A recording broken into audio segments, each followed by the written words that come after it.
Assalamu alaikum everyone. Hope so all of you are safe and healthy. So let me start a lecture from the project management book. और last lecture में हमने chapter start किया था project risk management, जिसमें हमने risk को understand किया, risk की इम्पोर्टेंस को अंडरस्टैंड किया कि how the risk is very important to under consideration for the projects, और उसको कैसे उसको मैनेज करना है और किस तरह के रिस्क हो सकते हैं, ये हमने प्रोजेक्ट्स में डिस्कस किए थे। और रिस्क हमने पढ़ा था कि हर वो अनसर्टेनिटी जो प्रोजेक्ट पे अफेक्ट कर सकती है, उसके ऑब्जेक्टिव को पे अफेक्ट कर सकती है, वो हमारी रिस्क कंसीडर करी थी। और risk can be a positive और risk can be a negative risk भी हो सकते थे। The negative risk can be become a threats और positive risk become an opportunity. और हर प्रोजेक्ट मैनेजमेंट टीम का एक गोल होता है, minimize the project negative risk and maximize the positive risk, यानी अपॉर्चुनिटी को ज़्यादा से ज़्यादा इन्हांस करना, इम्प्रूव करना।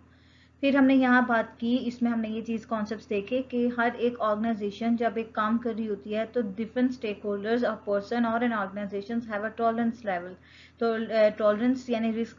कुछ ऑर्गेनाइजेशन और person can be risk seeking, can be neutral और can be a risk adverse. But यहाँ पे हमें ये देखना था कि रिस्क जो है वो पॉजिटिव और नेगेटिव होने के साथ साथ रिस्क कैन बी नाउन और अननोन भी हो सकते हैं। नाउन का मतलब था कि यू ऑलरेडी डिफाइंड थे and you know that it should be occurred, होंगे और विल बी हो सकते हैं, कैन बी और वुड बी नॉट। और लेकिन जो अननोन होते हैं दैट वी नॉट मेजरेबल और नॉट डिफाइंड भी नहीं होते, और हम इसको अंडरस्टैंड, हमें उसी वक्त एक्शंस कुछ लेने पड़ते हैं उसको रिकवर करने के लिए, उसको रिड्यूस करने के लिए, उसको कंट्रोल करने के लिए। जबकि noun risk can be defined और उसके लिए कुछ स्ट्रेटजीज और टेक्निक सेट की जा सकती हैं उसको रिड्यूस करने के लिए। So all of these things we have to be discuss के हाउ द रिस्क मैन क्या है, किस तरह के रिस्क हो सकते हैं, हर रिस्क क्या कैटेगरी रखता है, और रिस्क को टॉलरेट करने के लिए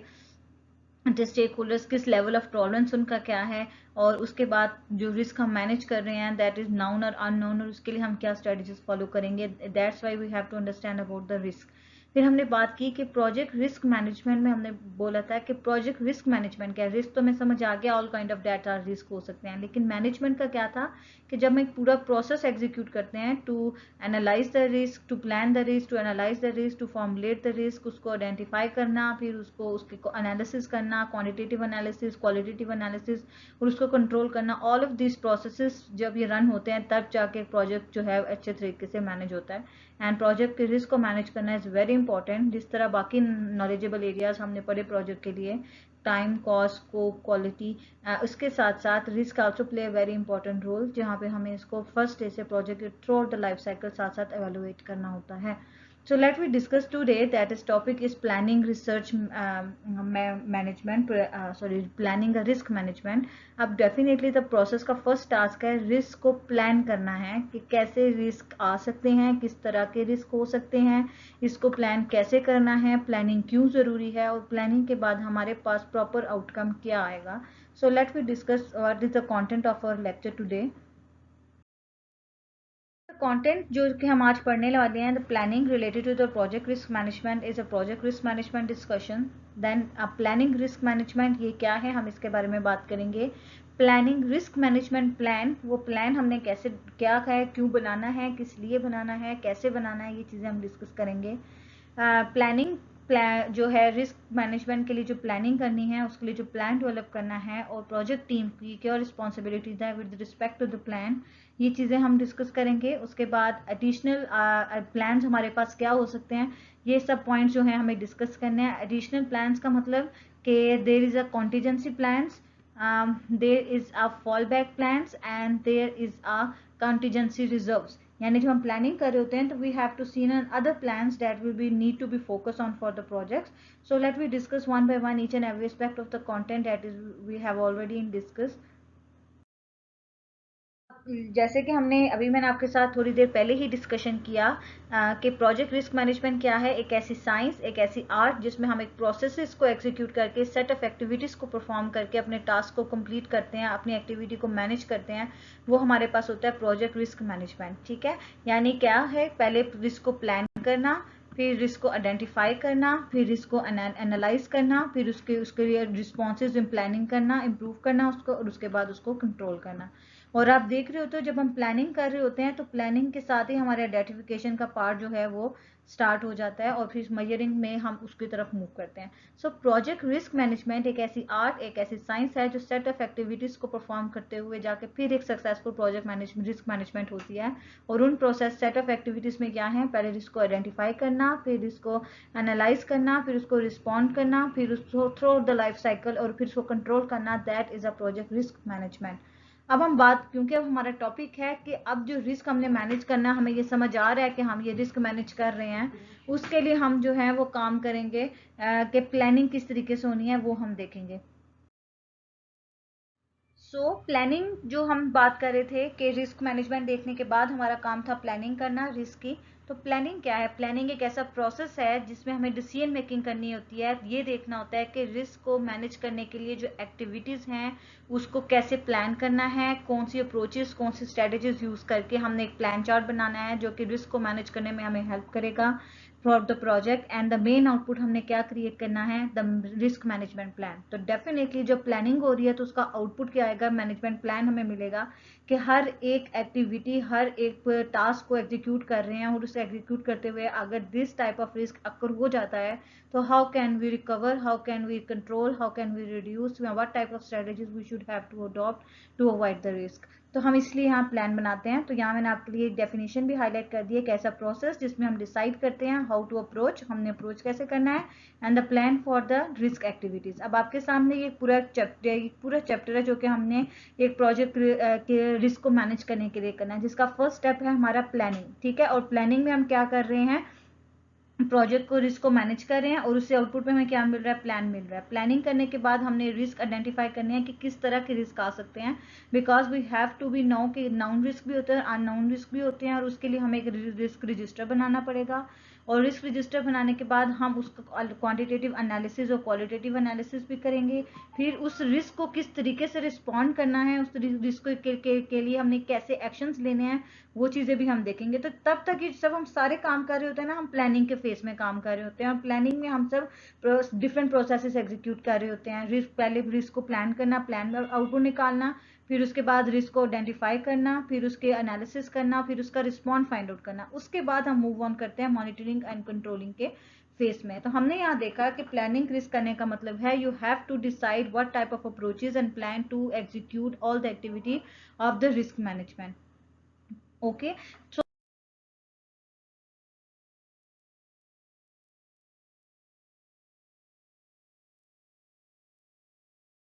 हमने फिर ये देखा कि जो प्लानिंग है रिस्क मैनेजमेंट को लेके, यानी कि उसमें हम ये देखा कि हमने जो एक्टिविटीज़ रिस्क को मैनेज करने के लिए हमने इम्प्लीमेंट करनी है, जो एक्टिविटीज़ परफॉर्म करनी है उनको प्लान करना, उनको देखना है कि हम उसको कैसे एग्जीक्यूट करेंगे, उसके लिए हम प्लानिंग करते हैं। और उसके बाद फिर जब प्लान हमारे पास होगा तो फिर हम डेफिनेटली रिस्क को आइडेंटिफाई करेंगे, उसके आउटपुट पे हमें उसका रिस्क रजिस्टर मिलेगा जो कि हमें बताएगा कि what type of the risk हैं, वो किस तरह की कैटेगरी है, क्या रिस्पॉन्स है उसकी। और उसके बाद हम उस पर क्वान्टिटेटिव और क्वालिटेटिव एनालिसिस कर रहे थे, जिसकी बेस पे हम फिर ये एनालाइज करने से ये देख सकते थे कि हर रिस्क को रिस्पॉन्स कैसे करना है, और उसके बाद हम उसको मॉनिटर और कंट्रोल कर रहे थे। अब क्योंकि हमें पता है कि हमें हर रिस्क को मैनेज करने के लिए उसकी मैनेजमेंट के लिए जो एक्टिविटीज़ परफॉर्म करनी है ताकि रिस्क को कंट्रोल किया जा सके, रिस्क को रिड्यूस किया जा सके, उसको परफॉर्म करने के लिए हम प्लानिंग करते हैं। अब यहाँ क्या हो गया, प्लान हमने देखना, आगे रिस्क मैनेजमेंट देखा। अब रिस्क मैनेजमेंट प्लान क्या है, यानी आप एक ऐसी डॉक्यूमेंटेशन बना रहे हो जिसमें आप अपने एक्टिविटीज़ को मैनेज करने के लिए throughout the project, throughout the life cycle of the project पूरे प्रोसीजर डिफाइन कर रहे हो, स्टेप्स डिफाइन कर रहे हो कि how can you manage the activities, how can you manage the task to control the risk, to avoid the risk या to handle the risk. अब क्योंकि हमें पता चल गया प्लान बनाने का मतलब है आप एक डॉक्यूमेंटेशन बना रहे हो, समराइज कर रहे हो कि किस तरह के रिस्क हैं, कैसे एनालिसिस करना है, कैसे रिस्पॉन्ड करना है, ये सब चीजें जो हैं हम प्लान कर रहे हैं यहाँ पे। अब क्योंकि जब प्लानिंग शुरू हो गई है, डॉक्यूमेंटेशन हो रही है, तो प्रोजेक्ट मैनेजमेंट टीम का इसमें क्या रोल है, प्रोजेक्ट मैनेजमेंट इसमें क्या काम है, क्योंकि जब से हमने रिस्क प्लानिंग करनी है तो वो through out the life cycle हम देख रहे होते हैं, प्रोजेक्ट देख रहे होते हैं, परफॉर्म कर रहे होते हैं। तो वहाँ पे टीम जो है प्लानिंग, अर्ली प्लानिंग मीटिंग्स करती है, मीटिंग्स परफॉर्म करती है एट एवरी लेवल, क्योंकि स्कोप जब हम डिफाइन करते हैं तो जहाँ पे हम स्कोप डिफाइन करना शुरू कर देते हैं वहाँ पे भी हर रिस्पेक्ट देखना पड़ता है, cost, resource, time, quality and risk. तो वहाँ पे मीटिंग्स होती हैं, सॉफ्टवेयर टीम मीटिंग करती हैं जब तक कि प्रोजेक्ट आपका मैनेज अच्छे तरीके से प्लान नहीं हो जाता। पूरी रिस्क पॉलिसीज देखी जाती हैं, रिस्क की कैटेगरीज देखी जाती हैं, as well as lesson learn reports भी देखी जाती हैं। लेसन लर्न रिपोर्ट्स का मतलब आप अपनी प्रीवियस प्रोजेक्ट्स पकड़ो और वहाँ पे आप देखो कि किस तरीके से रिस्क को हैंडल किया गया है, तो उससे भी हमें बहुत सी ऑप्शंस मिल जाती हैं, बहुत सी अप्रोचेस पता चल जाती हैं कि ये अप्लाई करने से हमें ये बेनिफिट हुआ था, तो that can be also be a beneficial to this project. तो ये चीजें हम डिस्कस कर सकते हैं। So project team right play a very important role to planning a project risk management, जिसमें वो क्या क्या देख रही है, पॉलिसीज देख रही है, रिस्क की कैटेगरीज देख रही है, प्लानिंग के दौरान किस तरह के रिस्क हो सकते हैं, लेसन लर्न रिपोर्ट देख रहे हैं प्रोजेक्ट से, और एज वेल एज टेम्पलेट्स देख रहे हैं कि how can we make a project plan. इस तरीके से हम देख रहे होते हैं। इसके साथ साथ, क्योंकि अभी मैंने अपने पहले लास्ट लेक्चर में बात की कि रिस्क टॉलरेंस देखना बहुत जरूरी है कि ऑर्गेनाइजेशन किस लेवल पे रह के रिस्क को टॉलरेट कर रही है, क्या वो एडवर्स है कि बिल्कुल भी रिस्क को एक्सेप्ट नहीं कर रही, क्या वो न्यूट्रल है यानी एवरेज में रह रही है, या वो सीकिंग है, या वो हर तरह के रिस्क को जो है वो एक्सेप्ट कर पा रही है, इस तरीके से मैनेज कर पा रही है। तो स्टेक होल्डर्स को देखना भी जरूरी है कि उनका लेवल रिव्यूज क्या है रिस्क को टॉलरेट करने के, वो चीजें हम देख रहे होते हैं। Let we take an example. यहाँ वो ये बात करता है कि अगर प्रोजेक्ट जो है स्पॉन्सर एक रिस्क अवर्स है, वो रिस्क को एक्सेप्ट नहीं कर रहा, तो definitely there is a different management plan according to the stakeholder, क्योंकि स्टेक होल्डर कभी भी वो उसको एक्सेप्ट नहीं करेगा कि रिस्क आए, तो आपको डेफिनेटली प्लानिंग भी उस तरीके से करनी है, because we have not accept the risk. और अगर सीकिंग होंगे तो उसके मुताबिक हम रिस्क की मैनेजमेंट प्लान करेंगे। तो depend upon the level of tolerance हमारे पास क्या है, that's why project team very play a very important role to execute the plan of the risk management, to manage the plan of the risk management. Therefore, एक अच्छी planning के लिए, एक अच्छा प्लान बनाने के लिए प्रोजेक्ट मैनेजमेंट अपना एक पूरा रोल प्ले कर रही है, प्रॉपर मीटिंग एजेंडा सेट करके, और रिस्क की पॉलिसीज को देख रही है, रिस्क कैटेगरीज को देख रही है, उसके बाद लेसन लर्न रिपोर्ट यूटिलाइज कर रही है फॉर द बेस्ट एस्टिमेशन, और एज वेल एज टेम्पलेट देख रही है, और सबसे important thing the consideration of the reviews of stakeholders tolerance level, और वो देख रही है कि किस लेवल पे स्टेक होल्डर की कैटेगरी क्या है रिस्क को टॉलरेट करने की, और उसके मुताबिक अपना प्लान बेस्ट एस्टिमेट करने की कोशिश कर रही है। तो यहाँ हमने बात की कि जिस तरह मैंने आपसे स्टार्ट में ही डिस्कशन किया कि जिस तरह बाकी knowledgeable area play a very important role in the project management, इसी तरीके से risk also play a very important role, और रिस्क को एड्रेस करना, रिस्क के साथ को कंसिडरेशन करना बहुत ज्यादा जरूरी होती है। और रिस्क को कंसिडरेशन करने का मतलब ये है कि आप ये देखो कि इंपॉर्टेंट और क्लेरिफाई करो, क्लासिफाई करो कि रोल्स एंड रिस्पॉन्सिबिलिटी क्या है, क्योंकि हर सिर्फ रिस्क को आइडेंटिफाई करना, रिस्क क्या है, रिस्क की कैटेगरी क्या है, लेसन रिपोर्ट एनालिसिस करना is not just a thing. हमें ये भी देखना है कि क्या रोल एंड रिस्पॉन्सिबिलिटीज होंगी, बजट्स कैसे मैनेज करने हैं, टाइम कैसे मैनेज करना है, रिस्क की हर एक एक्टिविटी को कंट्रोल करने के लिए, परफॉर्म करने के लिए, रिस्क की कैटेगरी को कैसे कंसिडर करना है, और उसको लेके किस तरीके से अपने टास्क एग्जीक्यूट करने हैं। एज वेल एज हमें ये आइडेंटिफाई करना है कि रिस्क को किस लेवल तक हमने टॉलरेट करना है, या कैसे उसकी असेसमेंट होगी। अब रिस्क को मैनेज करने के लिए एक रिस्क असेसमेंट चार्ट होता है या एक मैट्रिक्स होता है, क्योंकि रिस्क की डेफिनेशन है probability multiply by impact. Probability क्या है, chances of occurrence of risk, कितने परसेंट चांसेस हैं कि रिस्क आ सकता है, और अगर रिस्क आ जाता है उसका हमारे प्रोजेक्ट पे क्या इम्पैक्ट पड़ेगा, लेवल ऑफ इम्पैक्ट क्या है, ये दोनों बताएंगे कि रिस्क को किस तरीके से मैनेज करना है। तो ये भी हमें अपने डॉक्यूमेंटेशन में डिस्कस करनी होती है। एंड सो मेनी अदर की पॉइंट्स और की क्वेश्चन जो कि मैनेज प्लान करने के दौरान एक टीम, प्रोजेक्ट टीम कंसिडर करती है और उसको अंडरस्टैंड करती है। यानी कि आपके मेजर चीजें मैंने आपके साथ डिस्कस की, roles and responsibilities, prepare a budget, schedule for the risk related work, time estimate करना, रिस्क आइडेंटिफिकेशन करना और असेसमेंट करना, तब चांसेस ऑफ रिस्क क्या है एंड इम्पैक्ट ऑफ रिस्क क्या होगा, and so many other things. अब वो चीजें क्या है, अनदर इंपॉर्टेंट चीजें जिसमें हमने ये चीजें देखनी होती हैं, क्या क्वेश्चन हमारे माइंड में आ रहे हैं वो हम देखते हैं, उसमें क्या हमें कंसिडर करने की ज्यादा जरूरत है। क्वेश्चन है, यानी सबसे पहले हमारे पास पॉइंट होगा व्हाट इज द मेथडोलॉजी, क्या टेक्निक है, क्या वे है to perform all this activities, कौन सी सोर्सेज होंगी, डाटा सोर्स क्या होगा, टेक्नोलॉजिकल सोर्सेज क्या होंगी, क्या हम सॉफ्टवेयर यूज कर रहे हैं या ह्यूमन सोर्स यूज करके इसको अवॉइड कर रहे हैं, फिर रोल्स एंड रिस्पॉन्सिबिलिटी क्या है कि who can perform this task, who can handle this, कौन डिलीवरेबल होगा, कैसे डिलीवरेबल प्रोवाइड करने हैं, माइलस्टोन्स क्या होंगे, budget and schedule, risk categories हम देखेंगे, कैसे हमने देखा कि risk can be nature of the negative, risk can be nature of the positive, क्या रिस्क अननाउन है या नाउन है, या रिस्क ह्यूमन की वजह से आ रहा है या टेक्नोलॉजी की वजह से आ रहा है या इक्विपमेंट्स की वजह से आ रहा है, ईच एंड एवरीथिंग। प्रोबेबिलिटी और इम्पैक्ट्स देखेंगे, किस तरह के प्रोबेबिलिटी और इम्पैक्ट्स हैं, और उसको देखते हुए हम उसकी क्वांटिटेटिव और क्वालिटेटिव एनालिसिस करते हैं। उसके बाद अभी हमने बात की टॉलरेंस देखना पड़ता है कि लेवल ऑफ टॉलरेंस क्या है, और उस लेवल ऑफ टॉलरेंस से प्रोजेक्ट के ऑब्जेक्टिव्स पे क्या इफेक्ट्स पड़ सकते हैं, एज वेल एज उसकी प्रॉपर मॉनिटरिंग एंड कंट्रोलिंग, और उसके बाद एक प्रॉपर रिस्क डॉक्यूमेंटेशन आएगा। और पूरा प्लान हम यहाँ डिस्कस कर रहे हैं, मेथडोलॉजी से लेके मॉनिटर और कंट्रोल करने तक की ईच एंड एवरी एस्पेक्ट हम यहाँ डिस्कस कर रहे होते हैं। अब क्योंकि मैंने यहाँ बोला कि रिस्क को आइडेंटिफाई करने के लिए, रिस्क को देखने के लिए हमारे पास उसके चांसेस ऑफ अकरेंस पता होने चाहिए, और उसका क्या इम्पैक्ट पड़ सकता है और कितना इम्पैक्ट पड़ सकता है प्रोजेक्ट के ऑब्जेक्टिव के ऊपर या प्रोजेक्ट को के टारगेट पे इफेक्ट पड़ सकता है, उसको हम देखते हैं क्या है हमारे पास नेक्स्ट पॉइंट। फिर जो हमने यहाँ पॉइंट देखे कि हमने बोला कि रिस्क को मैनेज करने का मतलब है पहले हमें पता होना चाहिए कि इसकी प्रोबेबिलिटी और क्या इम्पैक्ट हो सकता है हमारे प्रोजेक्ट के ऊपर, हमारी अकरेंस क्या है, और अकरेंस के लिए हम यहाँ डिस्कस करते हैं। अभी हमें यहाँ क्या होता है कि प्रोबेबिलिटी का मतलब चांसेस क्या है अकर होने के, हाई चांस है, लो चांस है, मीडियम चांस है,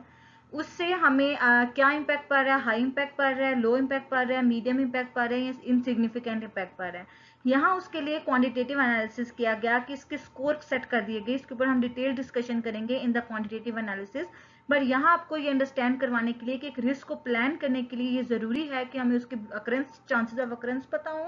एज वेल एज उससे क्या इम्पैक्ट होने वाला है प्रोजेक्ट को वो पता हो। अगर हमें चीजें पता होंगी हम इजीली अचीव मैनेजमेंट प्लान कर पाएंगे, रिस्क को अच्छे तरीके से प्लान कर पाएंगे। अब यहाँ पे जो हमारे पास पॉइंट है, अगर मेरे पास हाई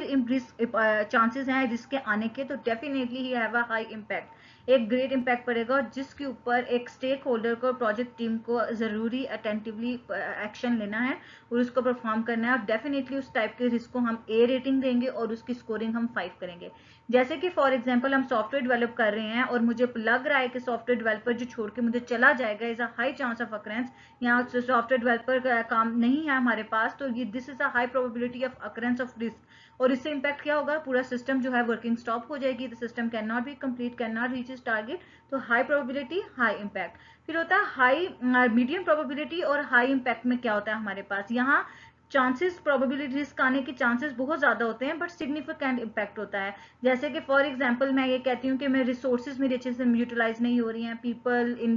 टेक्नोलॉजी या हार्डवेयर या इक्विपमेंट्स अच्छे से मैनेज नहीं हो रहे हैं, तो ये मेरे पास मीडियम प्रोबेबिलिटी है, लेकिन इसका इम्पैक्ट हाई इम्पैक्ट है बिकॉज रिसोर्सेज के बगैर आप अपने प्रोजेक्ट को कंप्लीट नहीं कर सकते। तो ये एक एग्जांपल आ जाती है मीडियम प्रोबेबिलिटी और हाई इम्पैक्ट होने की वजह से। तो ऐसी एक्टिविटीज जो कि रिस्क क्रिएट कर सकती हैं उसके लिए हम रेटिंग बी रखते हैं और उसका स्कोर 4 उसको अलाउट करते हैं। फिर होता है मीडियम प्रोबेबिलिटी और मीडियम इम्पैक्ट होता है, मीडियम इम्पैक्ट हमारे पास आ रहा होता है जहाँ पे हम ओवरऑल चीजें ये देख रहे होते हैं कि हमारे पास ऐसे मीडियम प्रोबेबिलिटी और मीडियम इम्पैक्ट है। जैसे फॉर एग्जांपल एक्टिविटीज में डिले आ जाता है और उस डिले की वजह से चांसेस हो सकते हैं काम रुक जाना और काम का कंप्लीट ना होना, तो that can be a medium impact, कि हम किसी तरीके से रिसोर्स के अच्छे तरीके से यूटिलाइज करें, अपने टास्क को कंप्लीट करें, that can be a medium probability और मीडियम इम्पैक्ट आ जाता है। लेकिन इसको नोटिस करना बहुत जरूरी होता है because we have to another plan हमें देखने पड़ते हैं इसको रिकवर किया जा सके। फिर हमारे पास पॉइंट आता है लो प्रोबेबिलिटी लेकिन मीडियम इम्पैक्ट हो, लो चांसेस हो। जैसे कि एक प्रोजेक्ट मैनेजर है, उसने अपने टास्क को जो है वो काम का प्लान किया हुआ है कि नेक्स्ट वीक का मेरा टास्क ये है, लेकिन उसने क्या किया कि उसको किसी वजह से क्विट करना पड़ जाता है for the 1 week, for the 2 week, तो डेफिनेटली ऑलरेडी टास्क प्लान है, तो ये लो चांसेस हैं कि हो सकता है वो ना जाए, लेकिन अगर चला जाता है तो इतना इम्पैक्ट नहीं पड़ेगा because already manage all things जो कि फ्यूचर नेक्स्ट वीक के लिए हमें काम करना था, तो this is a low level of risk और उसको जो है हम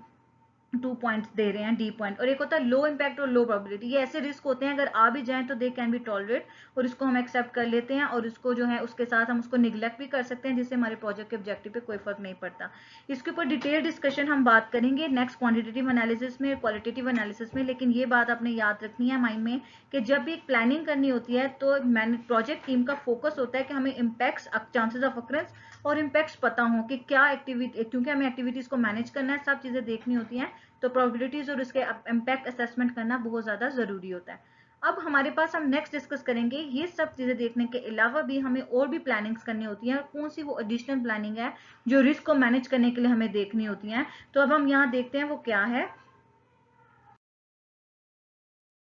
क्योंकि रिस्क को एडिशनल प्लान करने का मतलब ये है कि जब हमने प्लानिंग में मेन प्लान सेट कर दिया है कि अगर कोई एक्शन टास्क रिस्क आ जाता है तो उसके ऊपर हम ये एक्शन लेंगे और इस एक्शन से हम इसको अवॉइड, रिस्क को मैनेज कर लेंगे, रिस्क को अवॉइड कर लेंगे, कंट्रोल कर लेंगे, प्रिवेंट कर लेंगे, जो हमारा टारगेट है वो हम अचीव कर लेंगे। लेकिन इसके बावजूद अगर मेन प्लान एग्जीक्यूट नहीं हो पाता तो हमें कौन से एडिशनल प्लान रेडी करके रखने होते हैं? The first one is a contingency plan. Contingency plan वो is also called a backup plan. हमें बना के रखना होता है, प्री डिफाइंड एक्शन होते हैं उसमें, और हमें रिस्क इवेंट अचानक जब अकर हो जाता है उस वक्त फिर हम ये कॉन्टीजेंसी प्लान यूज कर लेते हैं। जैसे फॉर एग्जांपल मैंने बात की थी कि मैं इस सॉफ्टवेयर को यूज करते हुए इस पे काम करूंगी, लेकिन एट दैट टाइम वो सॉफ्टवेयर मुझे अवेलेबल नहीं होता, तो we are choose an alternate option, तो this is a contingency plan. ठीक है, जिसको हम बैकअप प्लान भी बोल रहे हैं, जो प्री डिफाइंड एक्शन होता है that project team will handle, और एनी टाइम जब इवेंट अकर हो जाता है उस वक्त के अलावा जो हम बैकअप प्लान यूज करते हैं वो कॉन्टीजेंसी प्लान होते हैं। लेकिन अगर कॉन्टीजेंसी प्लान फेल हो जाए और कॉन्टीजेंसी प्लान हमारे प्रोजेक्ट के इम्पैक्ट को रिड्यूस ना कर पाए, उसके ऊपर इम्पैक्ट को कंट्रोल ना कर पाए रिस्क को, तो उसके लिए फिर हम फॉल बैक प्लान यूज करते हैं। और fall back plan is the interchangeable plan of the contingency plan, होता है जो हमें रिस्क को रिड्यूस करने में हमें हेल्प करता है। That is a follow up plan. इसके लिए यहाँ मैंने एक एग्जांपल लिखी है, जैसे कि स्टूडेंट्स जो हैं वो हॉस्टल में हैं और वो कह रहे हैं कि जैसे वो ग्रेजुएट उनकी कंप्लीट हो जाती है तो they have main plans another contingency plan, but जो कॉन्टीजेंसी प्लान वो रन नहीं करते हैं तो definitely they have an option to move to the home, तो वो होम की तरफ जो है वो शिफ्ट हो जाते हैं। तो there is a fall back plan. जब कॉन्टीजेंसी प्लान भी फेल हो जाए then we have another plan that is called fall back plan. उसके बाद एक नेक्स्ट पॉइंट आता है कॉन्टीजेंसी रिजर्व और कॉन्टीजेंसी अलाउंसेस। ये वो रिक्वायरमेंट्स हैं जहां पे प्रोजेक्ट स्पॉन्सर्स जो है रिस्क को रिड्यूस करने के लिए कॉस्ट और स्केड्यूल को मैनेज करते हैं और उसको रिस्क को एक्सेप्ट करते हैं, और रिस्क को एक्सेप्ट करने के लिए उन्होंने कुछ कॉन्टीजेंसी रिजर्व रखे होते हैं। वो रिजर्व कैसे हैं? जैसे कि फॉर एग्जाम्पल प्रोजेक्ट हम रन कर रहे हैं, प्रोजेक्ट का स्टाफ इन एक्सपीरियंस है, जो सॉफ्टवेयर इंप्लीमेंटेशन हमने करनी है वो सॉफ्टवेयर के उनको इंटरफेस हैंडल करना नहीं आता, तो उनको एक ट्रेनिंग देने के लिए, रन करने के लिए तो मैं जो है ट्रेनिंग रख रही हूँ, वर्कशॉप रख रही हूँ ताकि वो ट्रेन हो जाए, और उस वर्कशॉप के लिए मैं एक एक्सपर्ट हायर कर रही हूँ, और एक्सपर्ट को हायर करने के लिए मुझे उसको कॉस्ट पे करनी पड़ेगी, ट्रेनर को कॉस्ट देनी पड़ेगी ताकि वो आपके स्टाफ को ट्रेनिंग दे। उस वक्त जो ये जो रिस्क है, जो इनएक्सपीरियंस स्टाफ है और वर्किंग नहीं कर पा रहा, ये जो रिस्क आया है उसको टॉलरेट करने के लिए मैंने जो अपने रिजर्व्स रखे हुए थे, रिस्क को मैनेज करने के लिए कॉस्ट रखी हुई थी, उसको यूज करते हुए अपने रिस्क को रिजॉल्व कर रही हूँ, कॉस्ट को यूज करते हुए, that is a contingency reserve. यानी अब अपने रिस्क को रिड्यूस करने के लिए जब कॉस्ट इंप्लीमेंट कर रहे हो और उसके जरिए आप अपने रिस्क को रिड्यूस कर रहे हो, that is a contingency reserve. यानी आपने जो अगर मेन प्लान बनाया वो प्लान एक्शन में नहीं आया तो आपने कॉन्टीजेंसी प्लान यूज किया, कॉन्टीजेंसी प्लान रन नहीं किया तो फॉल बैक प्लान यूज किया, फॉल बैक प्लान के अकॉर्डिंग वैलिडली अगर आप देख रहे हो तो फिर आपने डायरेक्ट कॉस्ट इंप्लीमेंट की कि किसी भी तरीके से रिस्क को रिड्यूस किया जा सके। तो ये डिफरेंट चीज़ें थी जिससे हम रिस्क को प्लान करने के लिए देखते हैं, और इसको प्लान करने के लिए, अच्छे तरीके से प्लान करने के लिए हमें ये सब चीज़ें कंसिडर करनी पड़ती हैं, ईच एंड एवरीथिंग, और उसके बाद फिर हम आइडेंटिफिकेशन की तरफ मूव ऑन करते हैं। अब इन पॉइंट्स को देखो, इसको अंडरस्टैंड करने की कोशिश करो। इज देयर एनी क्वेश्चन और क्यूरी तो you can ask me. Okay, take care, खुदा हाफिज।